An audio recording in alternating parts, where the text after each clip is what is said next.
মর্যাদা বৃদ্ধি করে দিয়েছেন। সূরাতুল কাউসার নাযিল হওয়ার আগে আল্লাহর হাবিব সাল্লাল্লাহু আলাইহি ওয়াসাল্লাম ওনার চাচা আবু তালিব দুনিয়া থেকে বিদায় নিয়ে চলে গিয়েছিলেন। তার 3 দিন পর আল্লাহর হাবিবের বিবি মা খাদিজাতুল কুবরা দুনিয়া থেকে বিদায় নিয়ে চলে গিয়েছেন।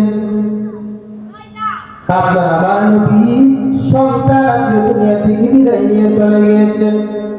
কাফের মুশরিকরা আল্লাহর হাবিব সাল্লাল্লাহু আলাইহি ওয়াসাল্লামকে বিভিন্নভাবে বিভিন্ন মন্তব্য করতে শুরু করল। বিভিন্নভাবে বিভিন্ন জায়গায় গিয়ে অপমান স্বরূপ কথা বলতে শুরু করলো আল্লাহর হাবিবের শানে। আল্লাহ জানেন হাবিব, দুনিয়ার কোন মানুষ যদি আপনার নামে বদনাম করে, আপনার নামে বিভিন্ন ধরনের মন্তব্য করে, হাবিব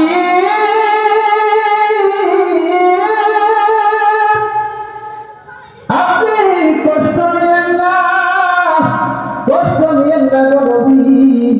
এই সূরা নাযিল হওয়ার সময় আল্লাহর হাবিব সাল্লাল্লাহু আলাইহি ওয়াসাল্লাম সাহাবীদেরকে নিয়ে বসা ছিলেন।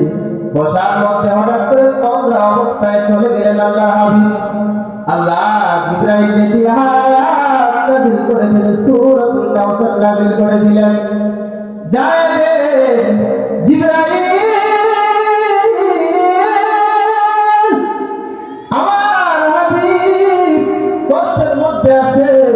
দুনিয়ার কোন মানুষ যদি আল্লাহর হাবিবের শানে বেয়াদবি করে, আল্লাহর হাবিবের শানে কটাক্ষ কথাবার্তা বলে, তখন আল্লাহর হাবিব সাল্লাল্লাহু আলাইহি ওয়াসাল্লামের কাছে জিবরাইল এসে বলে, আয়েশা জানাতে দে ইয়া রাসূলুল্লাহ, ইয়া হাবিবাল্লাহ, নবী গো,